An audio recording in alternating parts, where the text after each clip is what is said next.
Hey everyone! So, given what all is going on in the world right now, I just wanted to make a quick video explaining briefly what's going on in Azerbaijan and Armenia.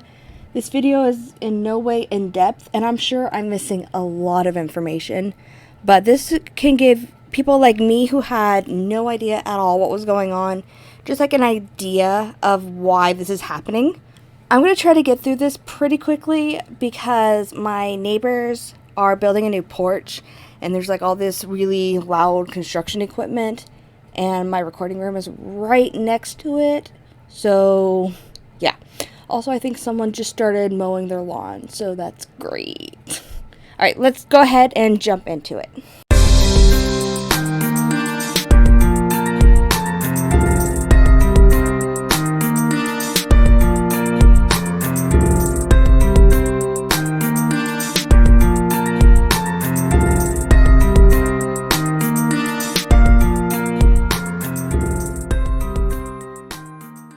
The Russian state was established in 1918, in which Armenia and Azerbaijan were both a part of, but on December 30th, 1922, the Soviet Union was established.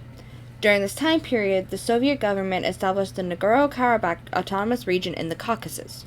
This is a strategically important mountainous region in Southeast Europe. This region was given to Azerbaijan despite having an overwhelmingly high population of ethnic Armenians. And the Armenians of this region wanted to be part of Armenia, but their demands were never met, which obviously created a lot of conflict between Armenia and Azerbaijan. The Soviets fell on December 26, 1991, and the Nagorno-Karabakh region still belonged to Azerbaijan. The people of the region voted to be part of Armenia, but Azerbaijan fought to suppress the separation. Without the Bolshevik rule to keep the fighting in check, war erupted. It started as a clash of ethnicities, but it soon turned into a full-out war. The war in 1992 left approximately 30,000 casualties and at least hundreds of thousands of refugees. A ceasefire was officially negotiated in 1994. And while it was still officially part of Azerbaijan, the ethnic Armenians, who were backed by the Armenian government, controlled this region. And while yes, there was a ceasefire in place, a settlement had never been reached, and without the settlement, this area has been frozen in conflict for close to 30 years now. A lot of the problems that they're facing right now can go back to even before the Soviet Union, even to as far back as World War I. Between 1914 and 1923, Armenians faced genocide from Turkey. 1.5 million ethnic Armenians in Turkey were murdered or expelled from the area. Some Armenians claim that this justifies protecting their ethnic enclave with military force. And it's important to note that Armenia has a very large Christian population and Azerbaijan is majority Muslim. And Turkey, who is also a primarily Muslim state, has close ties to Azerbaijan, whereas Russia is allied with Armenia, but they do also have a good relationship with Azerbaijan.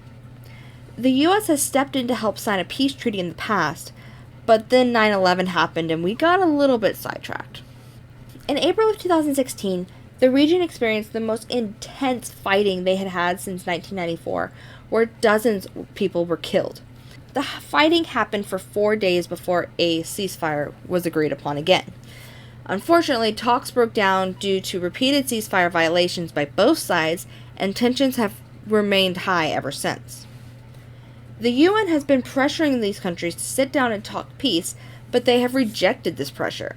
Instead, they have pledged to continue fighting and have further escalated tensions by switching from cross-border shellings to the use of long-range artillery and other heavy weaponry, and this includes the use of drones. There was a skirmish in July of 2020 that lasted for 4 days, which ended up in the death of an Azerbaijani general and nearly 20 other people. In late September 2020, heavy fighting broke out again along the border. Hundreds have thought to have been killed in just a few short weeks. The fighting is worse than even in 2016, and both sides blame each other for throwing the first punch. Why is it so bad this time? It's thought that COVID has a lot to do with why the fighting is taking place. People are upset and dissatisfied with their governments, so they're lashing out. Analysts and former diplomats are also saying that Turkey has had a large part in the fighting. Turkey has offered direct support of Azerbaijan. Part of this is because they are both Muslim states, and part of it could also be because Azerbaijan has a huge oil industry, and Turkey is wanting to play nice and get the oil. Who knows? Anyway, earlier this year, Russia issued an airstrike in Syria which killed a lot of Turkish soldiers, which now means that Turkey is fighting a proxy war with Russia, and so they are using this Azerbaijani-Armenian conflict to get back at Russia for this.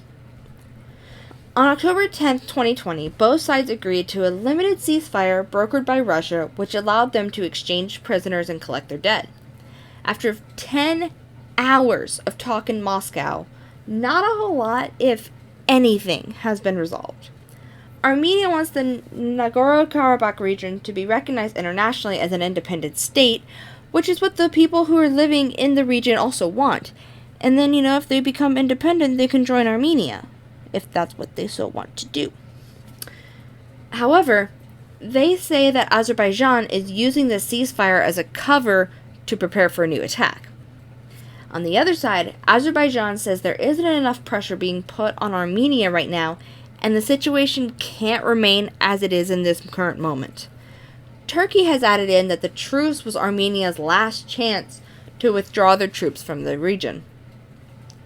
It's expected that this ceasefire will only last as long as it takes for the Red Cross to arrange for the bodies to be exchanged, according to the Azeri foreign minister. The Azerbaijani president had a televised speech on October 10th where he said that they were happy to have talks, but they weren't going to make any concessions.